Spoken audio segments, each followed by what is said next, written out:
안녕하세요. DJ 라니입니다. 오늘의 사연 시작해 보겠습니다. 안녕하세요. 마음으로 낳은 아들을 의대에 보낸 50대 후반의 사람입니다. 저희 아들은요, 키도 크고 정말 잘생겼고 똑똑하고 예의도 바르고 순진하게 잘 자랐어요. 어디에 내놔도 하나도 빠질 데 없고요. 그 자체만으로도 사랑스러운 아이거든요. 그런데 저는 생모도 아니고 남편도 없습니다. 그래서 아이 키우는 게 더 쉽지 않았지만 그래도 아들 덕분에 힘든 것 하나도 없고 큰 행복을 얻으면서 살았어요. 그 행복을 다시 아이가 느낄 수 있게 제 모든 걸 주면서 키우고 살고 있었는데요. 어느 날 생모라는 사람이 나타나 저희 아이를 시련에 빠뜨리게 하더라고요. 끝까지 싸워서 저희 아들을 지켜냈는데요. 그 이야기를 한번 해보려고 합니다. 저처럼 복 없는 사람이 또 있을까요? 전 정말 복이 없는 사람이에요. 어릴 적부터 아버지는 술만 드시면 성격이 난폭해졌어요. 괜히 화를 내고 이유도 없이 손부터 올리셨고요. 아버지가 술 마시고 오는 날은 저와 제 여동생은 방에서 꼼짝 않고 있었어요. 그 모든 건 엄마가 다 감내해내셨습니다. 엄마는 자기 스스로를 지키지 못했어요. 아버지 앞에선 늘 힘이 부족했거든요.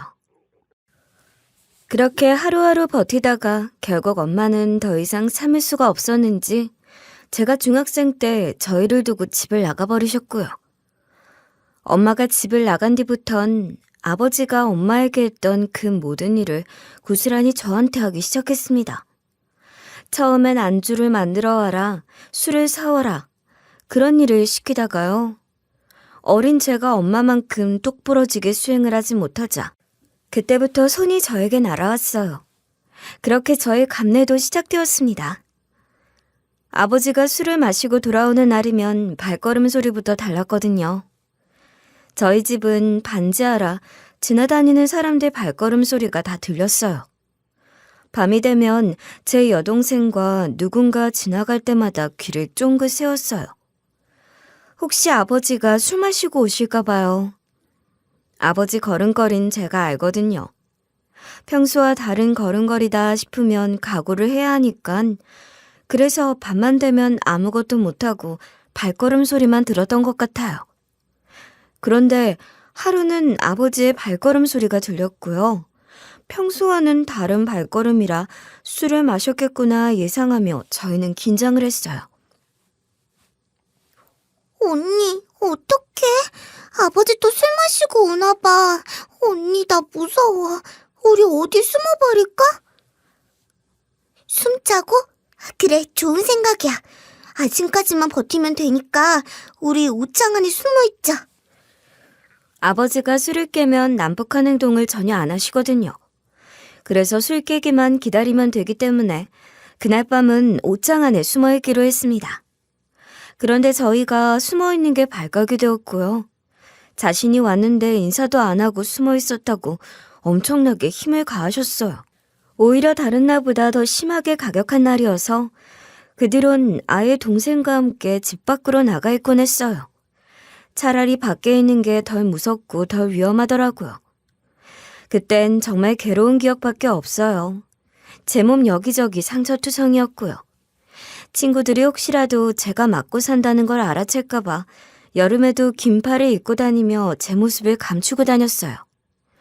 그러다 원래 얼굴은 손을 안 대시는 분인데 어느 날은 얼굴을 중점으로 저를 괴롭게 하시더라고요. 시퍼렇게 부어오른 얼굴로 학교에 갈 수가 없어서 며칠 쉬고 있는데 학교에 안 가니까 선생님이 아버지한테 연락을 왔고요. 반성을 하긴커녕 그날 학교에 안 갔다고 저를 또 엄청 두드렸어요.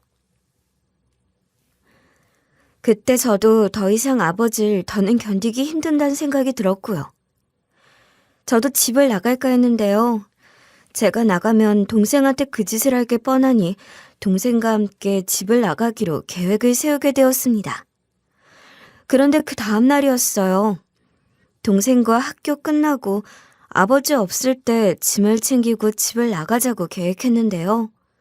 학교 선생님이 집에 무슨 일이 있으니 어서 가보라고 조퇴를 해주셨어요. 무슨 일일까 하고 집에 가니깐 멀리서 봤을 때 저희 집 쪽에 경찰차랑 앰뷸런스가 서 있더라고요. 저희 집은 아니겠지 싶었는데요. 저희 집에 온 게 맞더라고요. 알고 보니 그날 엄마가 집에 찾아와 아버지를 해쳤고요. 엄마도 그 자리에서 스스로 이 세상을 저버리셨어요. 그 이야기를 다 경찰관 아저씨한테 듣는데요. 이게 무슨 상황인지, 정말 저희 엄마가 그런 짓을 했는지, 저희 아버지가 진짜 없어졌는지, 엄마도 이제 세상에 없는 게 맞는지 너무 혼란스럽더라고요. 너무 충격적인 사건이어서 저도 정신을 못 차리고 있었어요. 이런 힘든 사건을 받아들이기도 힘든데 그 당시 경찰 조사와 장례식도 다 제가 도맡아야 했기 때문에 정신을 놓고 있을 수도 없었어요. 결정해야 할 것들도 많고 조사도 받아야 하고 정말 그 어린 나이에 어떻게 그 모든 걸 다 처리했는지 지금 생각하면 제 스스로가 안타깝더라고요. 그런데요. 제 동생은 너무 큰 충격을 받았는지 멍하더라고요. 저보다 더 어린 나이에 이 상황이 더더욱 받아들이기 더 힘들었겠죠. 참 복잡했어요. 아버지가 없어진 건 좋은데 안 좋게 사라졌으니 그건 마음이 아프지만 아버지를 친 사람은 저희 엄마고요. 저희를 놔두고 나가서 저에게 실언을 줬기 때문에 엄마가 정말 미웠는데 이렇게 돌아와서 저희를 구원해 주시긴 했는데 올바른 방법이 아니라 아버지를 친 거니까 저는 부모님 두 분을 미워하기도 그리워할 수도 없는 입장이었어요. 그래도 결국 살아가야 하는 건 저희니까 어떻게든 이겨내야겠더라고요. 저도 너무 힘들었지만 동생을 챙겨야 한다는 생각에 마음을 다잡았고요.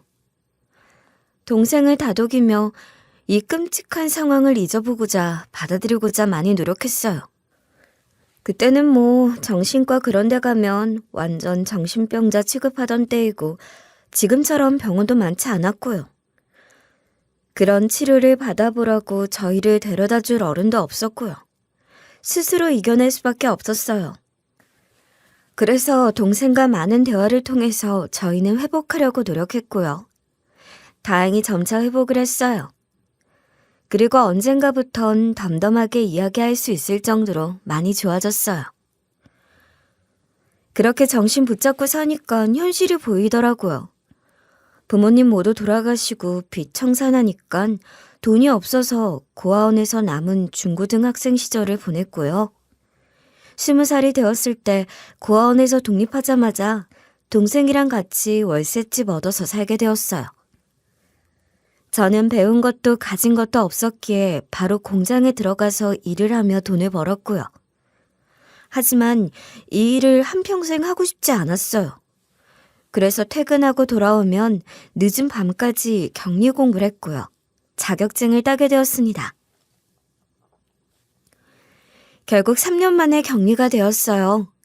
생산직에서 사무직이 되자 삶의 질이 많이 좋아졌어요. 일단 체력적으로 덜 힘들고요. 인간으로서 더 대우를 받았어요. 제가 힘든 시간을 견뎌오면 제 동생만은 그렇게 살게 하고 싶지 않아서 제가 돈을 벌어서 제 동생 대학에도 보냈습니다. 동생간 4살 터울이거든요. 모아놓은 돈을 다 동생의 학자금을 내면서 동생을 공부시켰어요. 전문대이긴 하지만 그래도 학교를 나온 것과 안 나온 것은 천지 차이잖아요. 제 동생만큼은 평범한 삶을 살길 바라며 저를 희생해서 동생을 공부시켰습니다. 동생을 그렇게 대학에 보내니까 정말 뿌듯하더라고요. 대학생 돼서 화장하고 젊음을 즐기는 모습 보면서 대리만족했고요. 이게 제 역할인 것 같았어요. 열심히 벌어서 뒷바라지를 해줬죠. 동생도 대학 졸업 후 취업해서 함께 재산도 늘려갔고요. 그 덕에 얼마 지나지 않아 전셋집으로 옮겼어요. 그러다 동생은 26살에 좋은 남자 만나서 시집을 갔는데요. 결혼 축하해. 그리고 고마워. 잘 커져서. 제부랑 싸우지 말고 오손도손 행복하게 잘 살아. 알았지? 언니, 정말 고마워. 언니가 없었다면 난 정말 어떻게 살았을까 싶어. 내가 살면서 다 갚을게. 이제 날 지켜줄 수 있는 사람이 생겼으니까 언니도 이제 언니를 위한 삶을 살았으면 좋겠어. 언니의 앞날을 응원할게. 동생이 결혼하기 전날에 이제는 저만을 위한 삶을 살라고 하면서 2천만 원을 줬어요. 그 돈을 받고 눈물이 핑 돌더라고요. 언제 이렇게 커서 언니한테 보답도 하는지 정말 대견스러웠어요. 동생은 행복한 결혼식을 올렸고요. 그 다음 해에는 아이도 낳으며 정말 깨가 쏟아지듯이 살더라고요. 정말 보기만 해도 좋아 보였습니다. 저도 동생이 잘 사는 모습을 보고 저도 제 가정을 만들고 싶었어요. 그런데 부모 복이 없어서 그런가요? 저는 저를 사랑하지 않아요. 그래서 그런지 누군가가 저 좋다고 하면 간이고 쓸개고 다 주게 되더라고요. 몸도 주고 마음도 주고 돈도 주고요. 그런 일을 3번을 겪고 나니 남자의 진절머리가 났고요. 저는 스스로가 남자 복이 없는 팔자구나 하고 결혼할 마음을 접었습니다. 그냥 제 취미 갖고 친구들이랑 놀면서 한평생 살아가자고 마음의 문을 닫았고요. 열심히 일에 몰두했던 것 같아요. 그 결과 제 나이 33살에 전 제 집 마련에 성공을 했습니다. 물론 30년이 넘은 아파트고요. 그 아파트에서 제일 작은 평수지만 서울에 있고 제 한 몸 누울 데가 있고 무엇보다 제 집이잖아요. 그렇게 제 집을 사면서부터 제 삶에 대한 태도가 확 달라지기 시작했어요.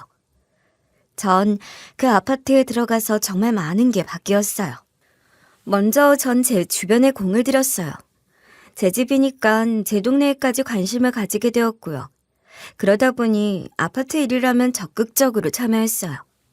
제일 먼저 일을 많이 하는 건 아파트 분녀회더라고요.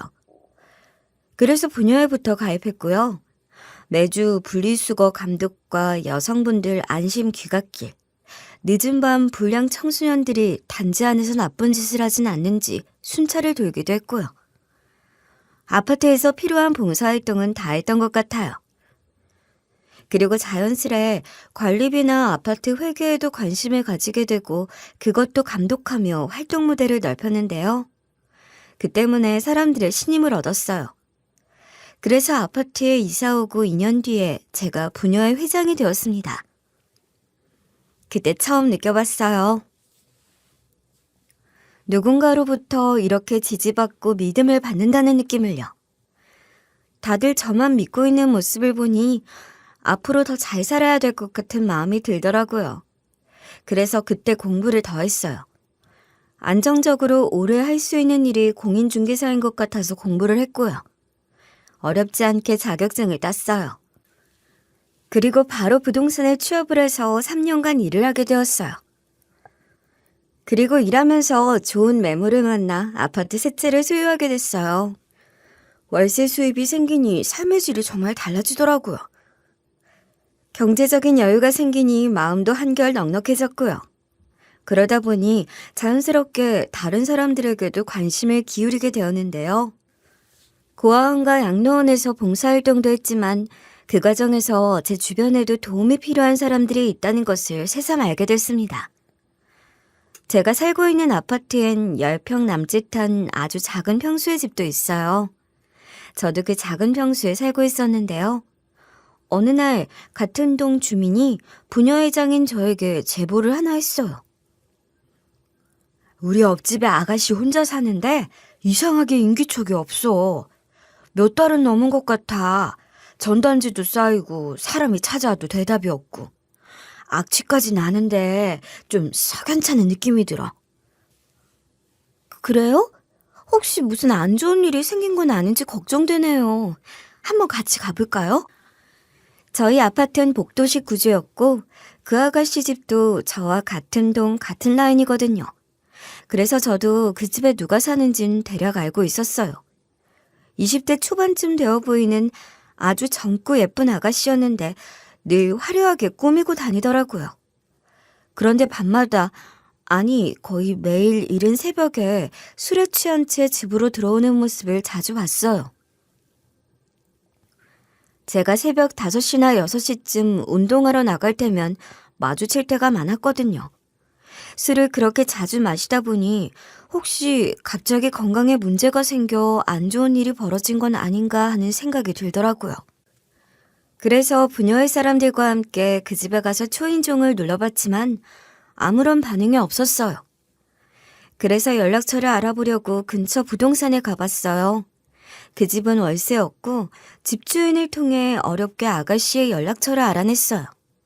하지만 전화를 걸어도 받질 않더군요. 다시 현관문 앞으로 가서 문을 계속 두드렸지만 안에선 벌레만 기어나올 뿐 아무런 인기척도 없었어요. 악취가 심해서 뭔가 큰일이 났다는 확신이 들었어요. 결국 경찰을 불러 함께 문을 열어보게 됐습니다. 아가씨 집의 도어락을 땄고요. 조심스레 문을 열고 그 집안을 봤는데요. 그 자리에 있던 모든 사람들은 다 놀라 자빠졌습니다. 아니, 이게 뭐야? 이 쓰레기들 때문에 그렇게 악취가 났던 거구나. 벌레들, 징그러. 집안은 말 그대로 아수라장이었어요. 쓰레기가 산처럼 쌓여 있었고 벌레들도 들끓고 있었어요. 방 하나, 거실 겸 주방, 테라스, 세탁실, 화장실까지 집안 모든 공간이 쓰레기로 가득 덮여 있었어요. 집안을 보고 다들 놀라고 있었을 때 그때 한 주민이 소리쳤어요. 부녀 회장님, 이쪽으로 와보세요. 여기 사람이 있어요. 아가씨가 여기에 있었네요. 안방 침대에도 쓰레기와 벌레가 잔뜩 쌓여 있었고 그 한쪽 구석에 아가씨가 얼굴을 파묻고 쭈그려 앉아 있었어요. 아가씨, 왜 이러고 있어요? 무슨 일 있었던 거예요? 이게 다 무슨 상황이에요? 몸은 괜찮아요? 아가씨는 바닥에 웅크린 채 고개를 들지 못하고 떨리는 목소리로 말하더라고요. 죄송해요. 제가 잘못했어요. 제발 그냥 놔두세요. 제가 정말 잘못했습니다. 제발. 아니에요, 아가씨. 저희는 아가씨를 다치게 하려고 온 게 아니에요. 지금 도와주려고 온 거예요. 무슨 일이 있었던 건지 알려줘야 저희도 도와줄 수 있잖아요. 저 아무 일도 없어요. 도움 필요 없어요. 그냥 가세요, 제발. 저 괜찮으니까 돌아가 주세요. 아무도 필요 없어요. 제발 그냥 가주세요. 아가씨는 온몸을 덜덜 떨고 있었어요. 겁에 질린 표정이었고 눈동자는 초점도 잃어버린 듯 불안하게 흔들리고 있더군요. 그때였어요. 제가 아는 경찰이 조심스럽게 말을 건네자 그제서야 조금 안심이 된 듯 아가씨가 입을 열기 시작했어요. 저 사람을 무서워하는 병에 걸렸어요. 그러니까 제발 좀 가주실래요? 아가씨, 괜찮아요. 저는 이 아파트 부녀회장이에요. 나한테 말해요. 내가 아가씨 도와줄 수 있어요. 정말이에요. 아가씨는 머뭇거리다가 고개를 숙이더라고요. 저는 편안한 자리를 만들기 위해서 같이 온 사람들을 잠시 밖으로 내보냈고 저와 경찰 그리고 아가씨 이렇게 셋이 앉아 이야기를 나누었어요. 저 대인 기피증에 걸린 것 같아요. 사실 저 술집에서 일을 했었는데요. 거기서 어떤 사람들에게 몸도 정신도 다 망가졌어요. 큰일 날 뻔한 적도 있었고요. 그 뒤로 무서워서 집 밖으로 도저히 못 나가겠더라고요. 왜요? 그 사람들이 집까지 쫓아온 적이 있어요? 아가씨를 따라다니면서 괴롭혔어요? 혹시라도 그럴까 봐요. 한 번은 저를 해치려고 했거든요. 집까지 따라서 어떻게든 해치려고 할까 봐 그냥 집에 없는 척했어요. 무서워서요. 그런 일 있으시면 경찰에 신변보호를 요청하실 수 있으세요. 그렇게 되면 저희가 신변보호를 해드릴 수 있어요. 도와드릴까요? 경찰은 아가씨의 심각한 상황을 바로 파악했어요. 불안정한 심리 상태를 고려해 경찰서로 이동시키지 않고 현장에서 바로 1차 조사를 시작했습니다. 아가씨는 그동안 받아온 협박 문자와 통화 기록을 경찰에게 제출했고 경찰은 이를 증거로 즉시 신변보호 절차를 진행하기로 결정했어요. 곧바로 경찰서 여성청소년과와 강력팀에서 사건을 인계받아 피해자 긴급 보호 조치가 실시됐어요. 경찰은 아가씨의 휴대전화에 긴급 신고 앱을 설치해주고 일정 기간 24시간 순찰을 강화했고요. 가해 용의자들이 접근할 수 없도록 접근 금지 임시 조치도 법원에 신청했어요. 그 이후로 아가씨는 정식으로 신변보호 대상자로 등록되어 경찰의 보호를 받으며 심리상담까지 연계받게 되었습니다. 경찰이 아가씨를 도와주는 동안 저희 부녀회에선 그동안 아가씨 집을 치웠어요. 정말 살아오면서 그런 집은 처음 봤어요. 쓰레기가 끝도 없이 나오더라고요. 벌레의 소굴도 발견해서 박멸했어요. 그런데요, 쓰레기를 아무리 치워도 마음의 상처까지 치워지는 건 아니잖아요. 아가씨 얼굴의 그늘을 보니까 제 어린 시절 모습이 자꾸 겹쳐 보이더군요. 그래서 이 아가씨에게 새로운 삶을 살 수 있게 해주고 싶었어요. 아가씨, 이제 더는 그런 술집 같은 데서 일하지 말아요. 세상에 얼마나 떳떳하고 정당하게 일할 수 있는 직업이 많은데요.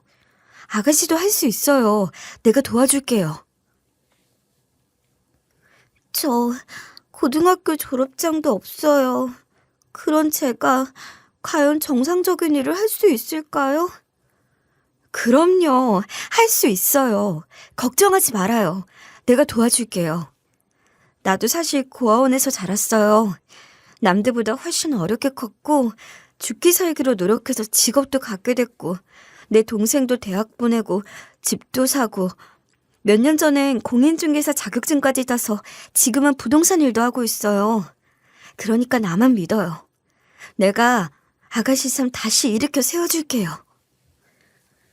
아가씨는 눈시울을 붉히며 제 손을 꼭 잡더군요. 처음으로 희미한 미소도 보였습니다. 저는 아가씨가 새 삶을 살 수 있도록 직업훈련 기관을 소개해 주었고 어떻게 살아가야 하는지 조언도 많이 해주었어요. 아가씨도 제 말을 잘 새겨듣더라고요. 부녀회에서도 십시일반 모금을 시작해 아가씨가 다시는 술집 같은 곳에 가지 않도록 생활비를 지원해 주었고요. 컴퓨터 관련 자격증을 따게 하려고 학원도 등록시켜 주었습니다. 가정이 있는 분들은 집에서 만든 반찬을 나눠주기도 했고 한 할머니는 자기 손녀가 생각난다며 예쁜 원피스를 사서 선물하시더라고요. 저희 동네 주민들이 이렇게나 따뜻한 분들이에요. 그 옷을 입은 아가씨를 보니 정말 청순한 대학생처럼 보이더군요. 그 옷처럼 안타까운 과거는 이제 잊고 순수하게 새 삶을 시작할 수 있도록 모두가 힘을 모아 도와주었어요. 그렇게 부단히 노력한 끝에 아가씨는 결국 회계 관련 자격증을 취득했고 마침내 취업에도 성공했습니다. 정말 뿌듯했어요. 누군가를 돕는다는 것이 이렇게 나 자신을 더 좋은 사람으로 만들어주는 일이구나. 새삼 크게 느끼게 된 계기가 되었죠. 추석을 앞두고 아가씨가 배 한 박스를 들고 찾아왔습니다. 덕분에 취직도 했고 더 좋은 집으로 이사도 간다며 고맙다고 인사하더라고요. 부녀의 회원들이랑 나눠 먹으라고 하는데 참 보기 좋았어요. 저도 괜히 자존감이 한껏 올라가더라고요. 그렇게 몇 달이 흘렀어요. 해가 바뀌고 2월쯤이었어요. 그날은 잊을 수가 없는 날이에요. 설이 막 지나고 눈이 펑펑 쏟아지던 날이었거든요. 날씨가 워낙 춥다 보니 밖에는 사람도 거의 없었어요. 그런데 아침부터 계속 아기 울음소리가 들리는 겁니다. 처음엔 잠깐 울겠거니 했는데 몇 시간째 끊임없이 울어대더라고요. 옆집에 아기가 온 줄 알고 아기 좀 달래줄까 싶은 생각이었어요. 제가 조카들을 잘 봐서 그런 건 자신이 있었거든요. 그래서 나가봤는데 세상에 저희 집 바로 앞에 아기가 놓여 있는 거예요. 사내 아이였고 그것도 완전 신생아였어요. 알고 보니 불과 하루 전에 태어난 아기더라고요.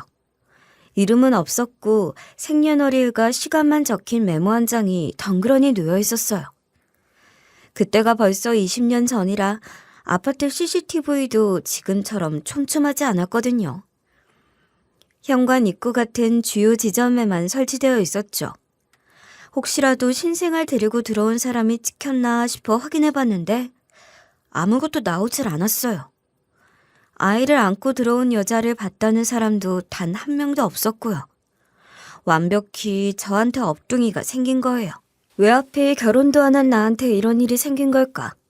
이 아이를 어떻게 해야 하는지 머릿속이 복잡했어요. 그래서 평소 동네에서 존경하던 할머니를 집으로 모셔와 이 상황을 말씀드렸어요. 이건 네 복이야. 옛말에 업동이는 복덩이라고 했어. 다시 버리는 거 아니다. 키워야지. 제가요? 저는 결혼도 안 했고요. 조카 키우는 건 옆에서 조금 도와본 적은 있지만 이렇게 아기부터 키워본 적은 없어요. 그럼 이 애를 고아원에 보낼 거야? 아기 키우는 거 어렵지 않아. 울면 젖 먹이고 재우고 잘 먹이고 싸게 해주면 돼. 그거 반복하다 보면 어느새 커 있어. 너는 똑 부러지잖아. 분명 잘할 수 있어. 저 자신이 없어요. 이 아이를 제가 어떻게 키워요? 너무 두렵고 무서워요. 할머니는 제 손을 꼭 잡고 한참을 응원해 주셨습니다. 그 덕분에 저도 조금씩 용기를 내기 시작했습니다. 그래, 한번 해보자. 내가 이 아이 인생을 바꿔줄 수도 있잖아. 그렇게 마음을 다잡게 되었죠. 그래서 먼저 절차부터 밟기로 했습니다. 사실 원래라면 병원 출생 확인서 없이 출생 신고가 안 되는 게 원칙인데요. 그 당시엔 아름아름 융통성 있게 처리해주는 그런 게 있잖아요. 동사무소 직원이 제 동생이랑도 친해서 저와도 잘 아는 사이였거든요. 사정을 말했더니 자기가 알아서 출생신고 해주겠단 거예요. 덕분에 어렵지 않게 출생신고를 마칠 수 있었어요. 그렇게 저는 40이 넘은 나이에 갑자기 아이 엄마가 되었습니다. 동네엔 금세 저한테 업둥이가 생겼다는 소문이 퍼졌어요. 하지만 저는 이 아이를 내 친자식으로 키우고 싶었고 쓸데없는 시선과 소문에서 벗어나고 싶었어요. 그래서 아무도 모르는 지방으로 이사를 떠나기로 마음을 먹었죠. 제 인생을 바꿔준 곳을 떠나려고 하니 많이 아쉬웠는데요. 그래도 아이를 위해 미련 갖지 않고 떠났고요. 새로운 곳에서 부동산을 차리고 조용히 아이를 키워나가기 시작했습니다. 지방이라 그런지 부동산 일이 생각만큼 잘 되진 않더라고요. 그런데 아이가 영재 기질이 있었어요. 검사를 받아봤더니 상위 1%라고 하더라고요. 저는 또 제 자식이 남들한테 기죽는 게 싫었고 잘하는 건 더 잘하게 해주고 싶고 뭐든 최선을 다해 뒷바라지 해주고 싶은 마음이 컸어요. 아이를 잘 키워보겠다고 이것저것 시키다 보니 받고 있던 월세 수입만으론 감당이 안 됐고요. 그래서 아침에는 녹즙 배달을 뛰고 낮에는 부동산을 보고 저녁엔 갈비집에서 허드렛 일까지 하면서 아이 공부를 시켰어요. 시키면 시키는 것보다 더 잘 해내는 아이를 보며 저는 정말 행복했고요. 제가 받지 못한 사랑을 이 아이에게 듬뿍 주면서 최선을 다해 키워냈습니다. 아이는 정말 잘 자라주었어요. 고등학생이 되자 전국 상위 0.1% 성적을 기록할 정도로 뛰어났고요. 결국 서울에 있는 의대에 합격했고 저는 동생네 가족도 불러 조촐하게 가족끼리 합격 축하 파티를 열었습니다. 아이의 학교가 서울이니까 통학시키고 싶은 마음에 서울로 이사도 했어요. 예전 살던 동네가 아닌 아예 새로운 곳으로 이사를 했고요. 3월이 되어 입학식에 갔습니다. 오랜 시간 힘들게 달려온 끝에 얻은 결과라 그날은 유난히 벅차오르더라고요. 아들에게 꽃다발을 안겨주고 학교 앞에서 사진도 여러 장 찍었고요. 입학식 때 입으라고 정장을 한 벌 좋은 걸로 사줬거든요. 워낙 몸도 좋아서 잘 어울리는데 제 아들이라 그런 게 아니라 정말 멋지더라고요. 환하게 웃는 아들의 모습을 보는데 그동안의 고생이 주마등처럼 스쳐 지나갔어요. 가슴이 뿌듯하면서도 왠지 코끝이 찡해지더군요. 정말 여기까지 자라줬구나 하는 생각이 들면서 아들 모르게 눈물도 훔쳤습니다. 사진을 찍으면서 이것저것 포즈도 시키고 한 장이라도 더 남기고 싶어 계속 셔터를 눌렀어요. 남는 게 사진뿐이잖아요. 사진을 연신 찍고 있는데 그런데 그때였습니다. 제가 아들을 저 멀리 세워두고 사진을 찍고 있는데요. 웬 중년 여성이 저희 쪽으로 다가왔어요. 안녕하세요. 실례합니다. 이 아이 제 아들이에요. 제가 저의 생모예요. 제 아들 찾으러 왔어요. 네? 뭐라고요? 당신이 우리 아들 생모라고요? 정말이요? 아들을 찾으러 왔다니요? 그동안 잘 키워주셔서 정말 감사해요. 그런데 이제부터는 제가 책임질게요. 그 말을 듣는 순간 심장이 철렁 내려앉았어요. 머릿속이 복잡해졌어요. 아들이 제가 누군가와 이야기를 하니까 누군가 싶어 저희 쪽으로 다가오더라고요. 하지만 아들 앞에서 이런 얘기를 나눌 수 없고 감정을 다 보일 순 없잖아요. 여기서 이야기할 일은 아닌 것 같네요. 아이가 들으면 안 돼요. 번호 좀 주세요. 나중에 조용히 얘기하죠. 그렇게 일단 전화번호를 받고 헤어졌어요. 아들과 입학식이 끝난 뒤 아들은 친구들을 만나러 간다고 해서 먼저 보내주었고 저는 곧장 그 여자를 만나러 갔습니다. 조용한 커피숍에 마주 앉았는데요. 그런데 이 여자 어디서 많이 본 듯한 얼굴이더라고요. 익숙하지만 확실히 떠오르지 않아서 답답했는데요. 먼저 이야기를 하더라고요. 혹시 저 기억 안 나세요?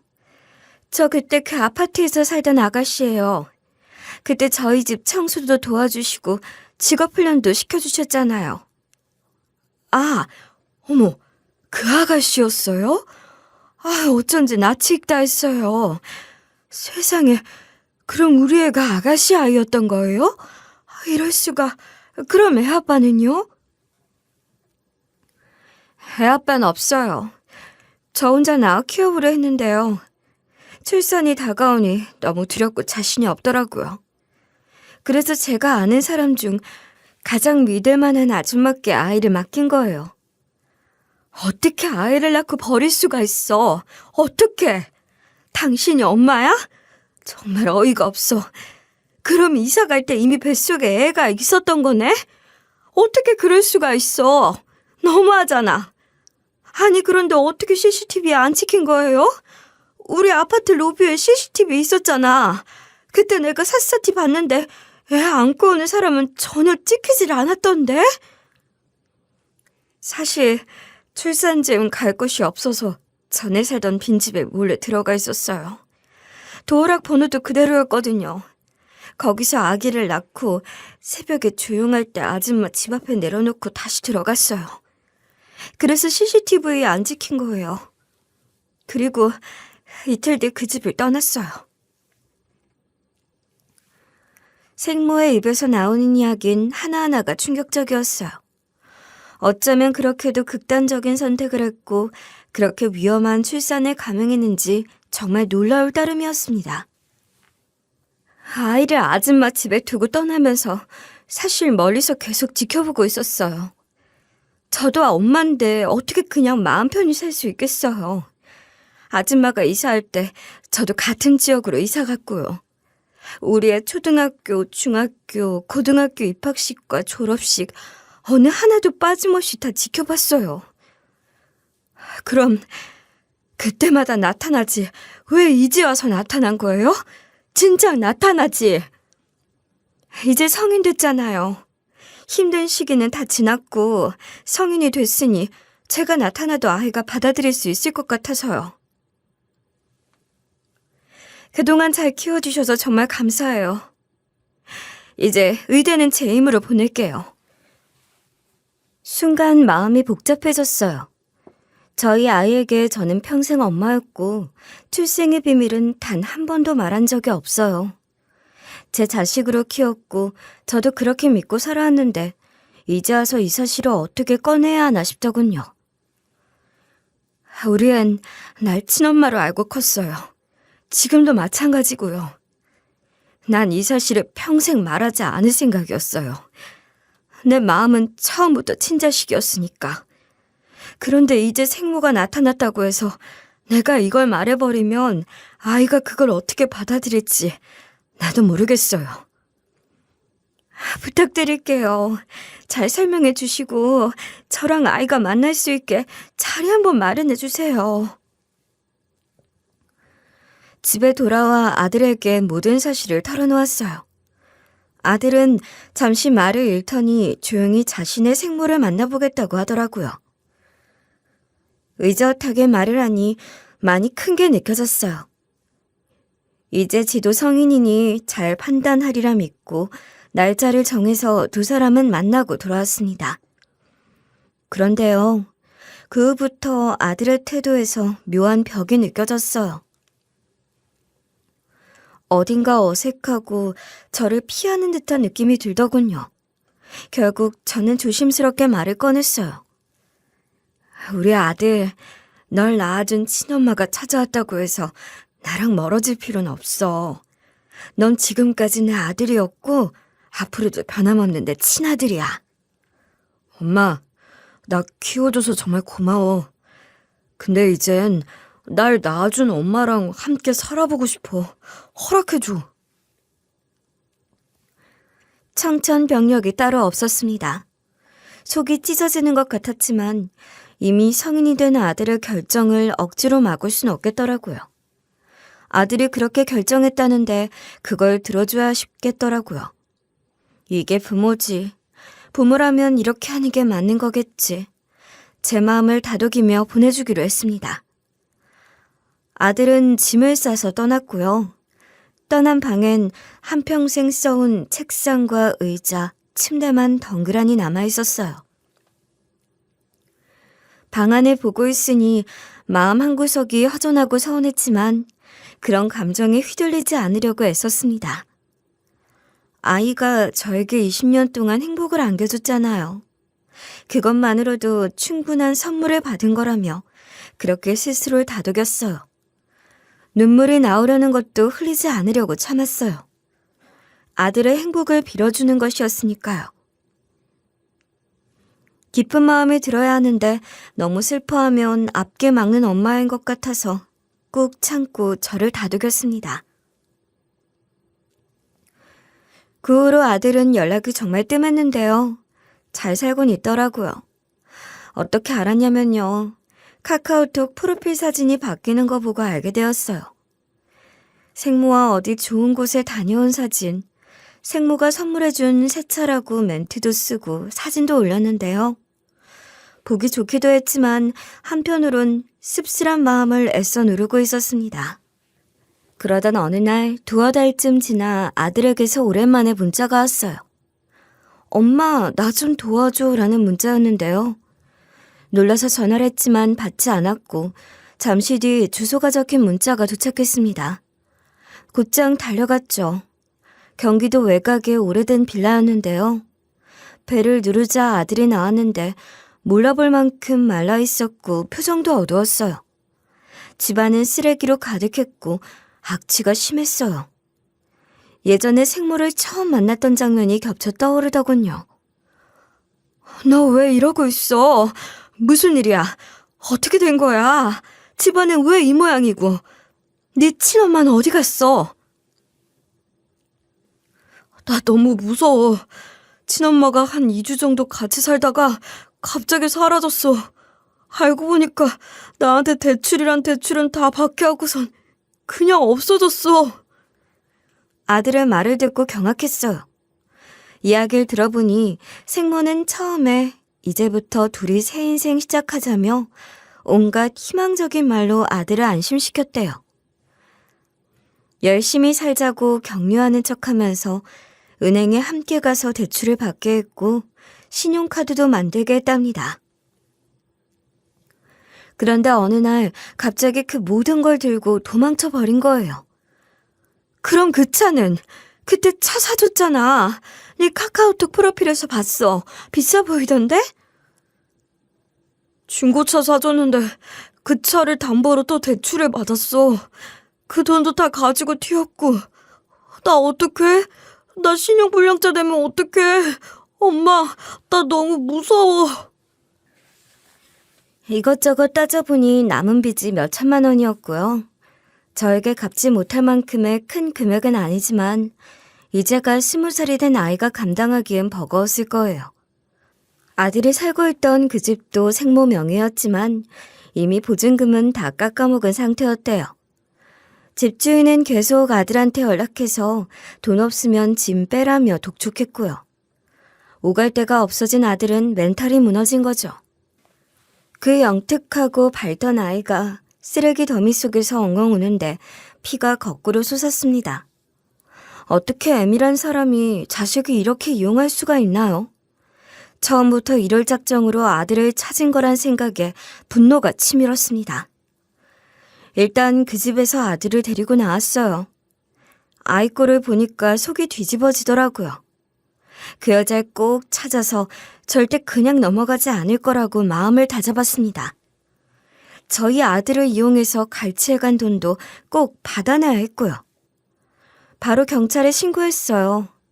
아들이 가지고 있던 대출 서류, 통장 기록, 카드 사용 내역, 심지어 담보대출 서류까지 다 챙겨서 증거로 제출했죠. 경찰에서도 이게 보통 일이 아니라면서 적극적으로 수사에 들어갔습니다. 그런데 잡는 건 생각보다 금방이더라고요. 도망은 쳤어도 치밀하게 준비한 것도 아니었어요. 카드 사용 기록이며 현금 인출 기록, 통신 기록까지 그대로 다 남아 있었고요. CCTV에도 몇 번 이동한 장면이 찍혀 있었대요. 며칠 뒤에 경찰에서 연락이 왔습니다. 지방에 있는 한 모텔에서 붙잡았다고요. 저희 아들을 등쳐먹고 도망친 그 여자가 결국 그렇게 쉽게 잡혔습니다. 경찰서에서 연락이 와서 바로 달려갔어요. 가보니까 그 여자가 힘없이 앉아있더라고요. 순간 분노가 치밀어서 그대로 머리채를 잡았어요. 야, 이 미친년아! 네가 엄마야? 어디서 20년 만에 만난 아들을 빚쟁이로 만들어? 이게 사람이야? 오늘 너 죽고 나 죽자. 이거 놔요. 놔놓고 얘기해요. 무식한 여자야. 경찰 아저씨, 이 아줌마 좀 어떻게 좀 해주세요. 너 같은 건 맞아야 돼. 어떻게 우리 아들한테 그딴 짓을 해? 넌 콩밥 먹을 줄 알아? 정말 미친 듯이 욕을 퍼붓고 머리채를 마구 흔들어댔어요. 제가 막 퍼붓는데도 경찰들도 한동안 말리지 않더라고요. 아마 그년이 맞을 짓을 했다고 생각했던 것 같아요. 저도 이때다 싶어서 한참 두들겨 팼어요. 그러다 경찰관이 충분하다 싶었는지 말려서 그만뒀고 이후엔 조사를 받게 됐습니다. 조사를 받으면서 이 여자의 속내가 하나하나 드러났는데요. 알고 보니까 완전 미친년이더라고요. 일단 아이를 그렇게 저한테 보내고 제가 이사 갔을 때 저랑 같은 동네로 이사 와서 살았다는 것도 전부 거짓말이었어요. 한동안 경기도 어디에 사기꾼 남자랑 같이 살았대요. 둘이서 짝짝꿍이었죠. 한 놈은 사기꾼, 한 년은 술집 여자. 그렇게 살았대요. 그런데 살다 보니까 돈이 모자라니까 계획을 짠 거였어요. 더 어이없는 건요. 그 사기꾼 남자가 그 계획을 모두 세웠던 거예요.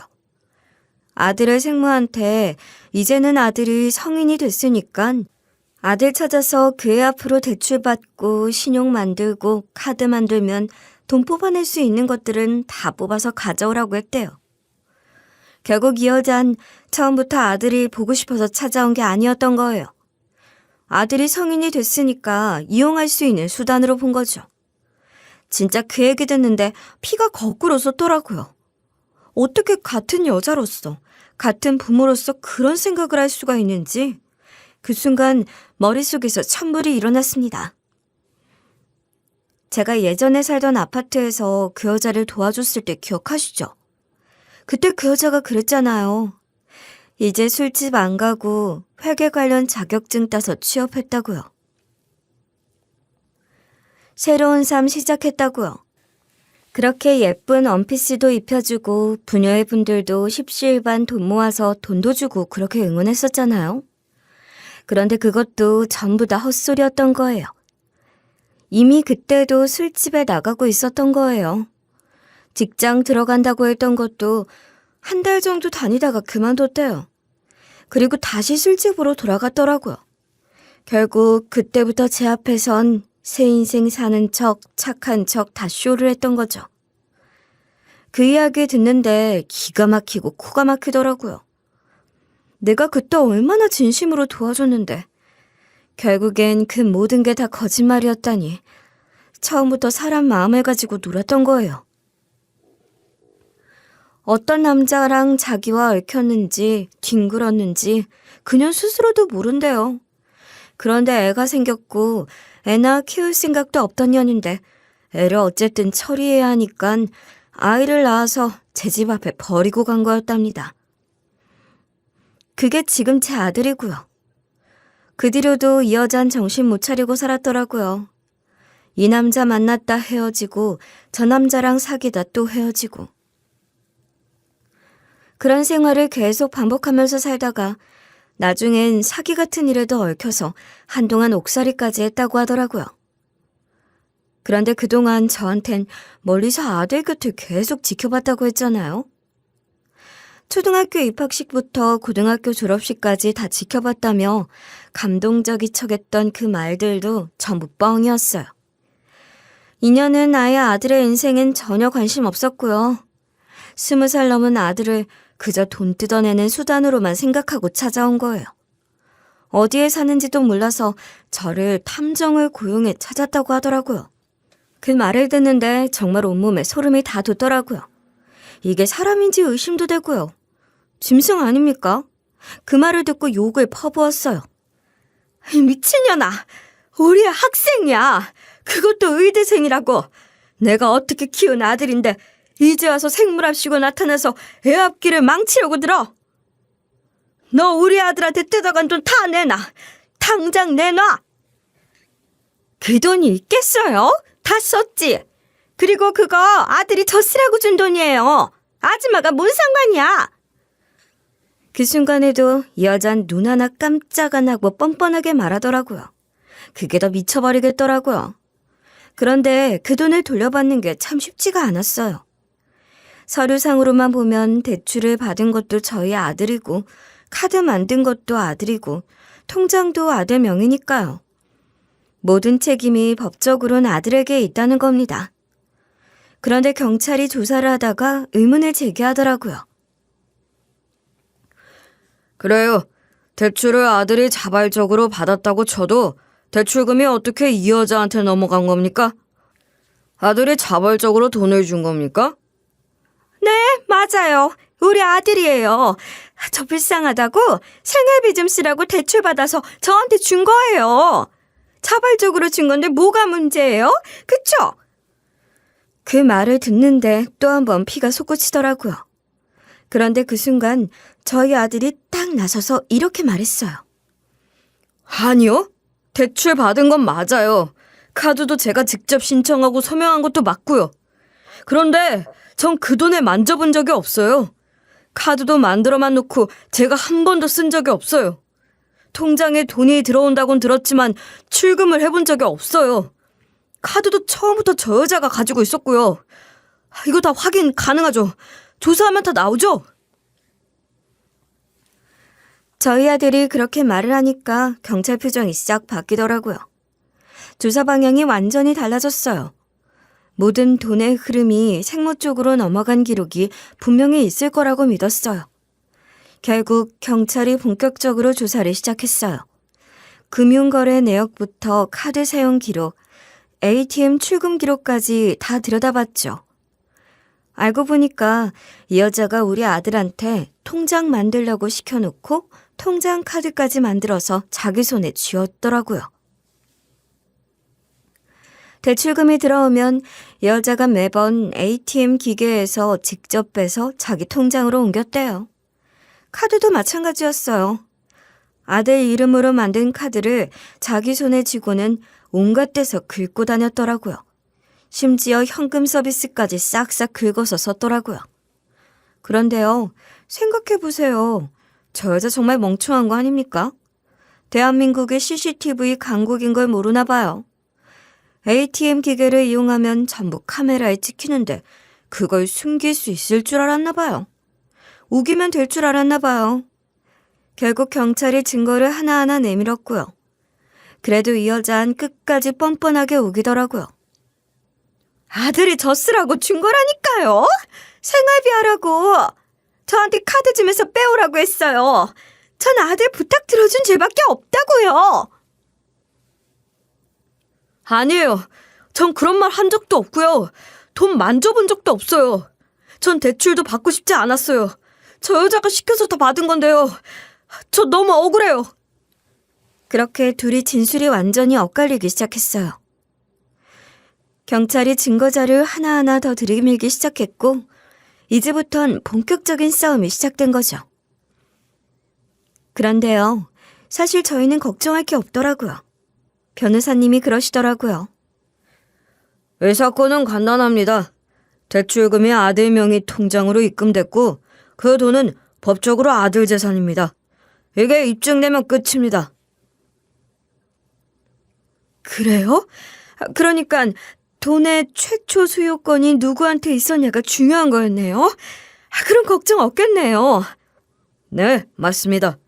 생모가 아들이 자발적으로 증여했다, 스스로 줬다고 우긴다면 그건 생모 쪽에서 입증해야 하는데요. 없는 사실을 어떻게 입증합니까? 입증 못하면 부당이득으로 전액 반환해야 하니 걱정 마세요. 이긴 거나 다름없습니다. 실제로 생모가 아들에게 돈을 자발적으로 받았다는 증거는 단 하나도 없었어요. 계좌 내역 봐도 생모가 직접 ATM에서 현금을 인출해 자기 계좌로 옮긴 기록만 줄줄이 나왔고요. 카드 사용 내역도 모조리 생모가 쓴 거였고 모든 ATM과 카드 단말기엔 그 여자 얼굴이 다 찍혀 있었어요. CCTV 강국 대한민국답게 증거는 너무 명확했죠.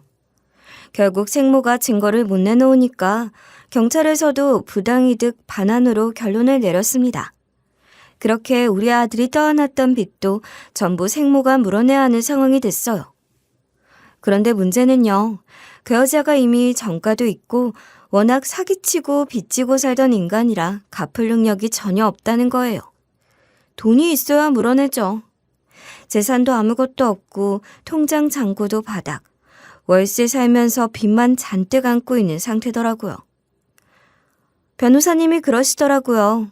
예전 같으면 채무를 이행하지 않으면 감옥에도 가고 그랬는데 요즘은 그게 쉽지가 않대요.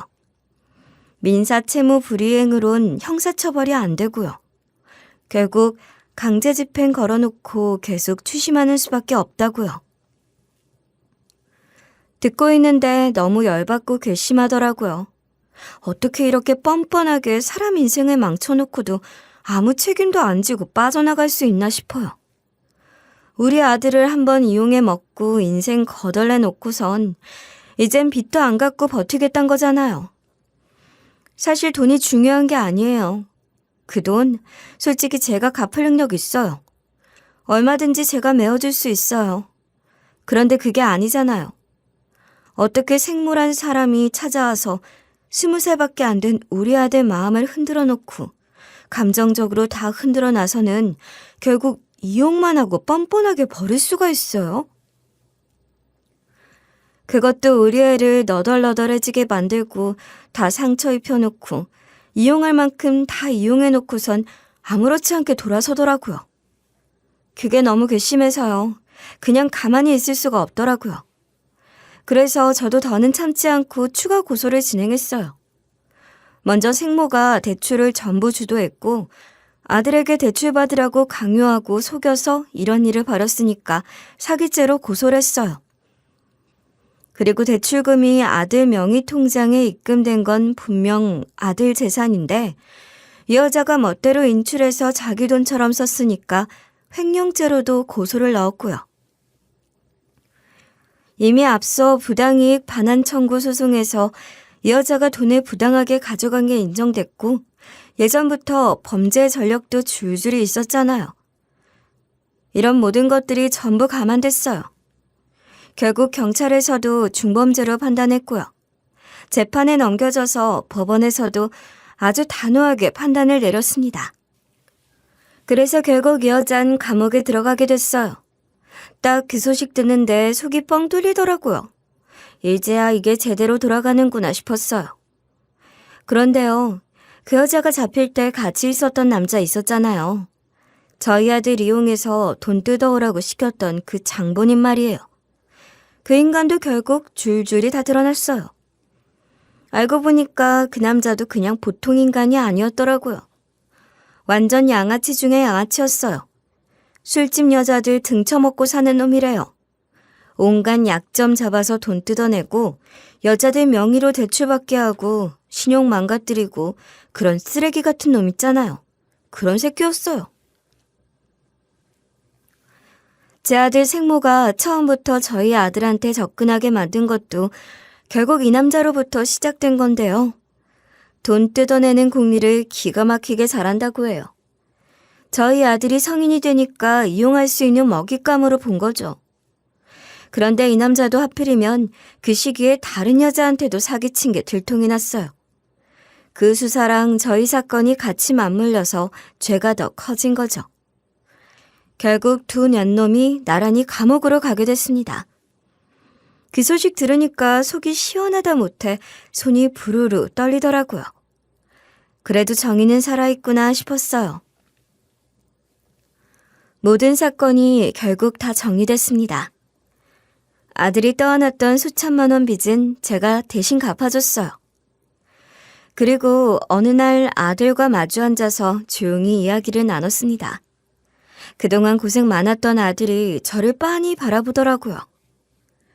우리 아들, 이번 일 때문에 너무 마음 쓰지 않았으면 좋겠어. 이건 네 잘못이 아니야.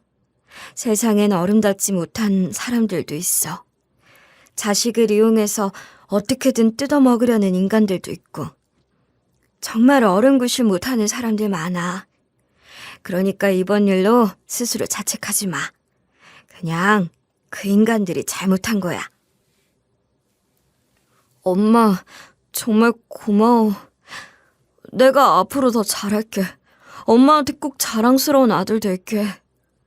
아니야. 잘하려고 애쓸 필요 없어. 그런 부담 가질 필요 없어. 그냥 너는 너답게 살면 되는 거야. 넌 태어나서 지금까지 내 인생의 가장 큰 보물이야. 엄마는 많이 받았어. 그걸로 충분해. 그러니까 너는 너 행복하게 살면 돼. 알았지? 아들은 그 말을 듣고는 참았던 눈물을 터뜨렸어요. 저도 가슴이 꽉 차더라고요. 그 순간만큼은 세상 어떤 것보다 행복했습니다. 그렇게 우리 아들이 다시 집으로 돌아왔어요. 오랫동안 비어있던 방에 아이가 쓰던 책상, 의자, 침대가 다시 주인을 만났습니다. 그걸 보는데 괜히 울컥하더라고요. 방 안 가득 우리 아이의 숨결이 돌아온 느낌이랄까요? 아들도 다시 마음을 다잡았어요. 마음고생이 심했을 텐데도 큰 탈 없이 차분하게 일상으로 돌아와 주더라고요.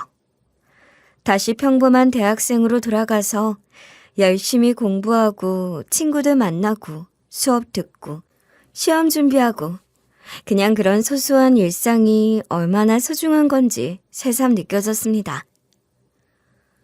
저도 아들과 함께 오순도순 행복하게 지냈어요. 매일같이 밥상 앞에 마주 앉아 밥 먹으면서 이런저런 이야기 나누고요. 가끔은 소파에 나란히 앉아 넷플릭스 드라마도 보고 그냥 너무 평범한 일상이지만 그 평범함이 얼마나 감사한지 그땐 정말 가슴 깊이 느꼈습니다. 그러다가 어느 날 아들이 조심스럽게 속마음을 털어놓더라고요. 그동안 말 못했던 이야기였대요. 엄마, 사실 그때 그 여자 따라간 건 엄마 때문이었어. 그 여자가 날 조종했던 것 같아. 뭐? 나 때문이라고? 무슨 말이야? 그 여자가 뭐라고 했길래 그래? 그 여자가 나도 이제 성인이니까 엄마를 더 이상 힘들게 하지 말고 나랑 새 출발하자고.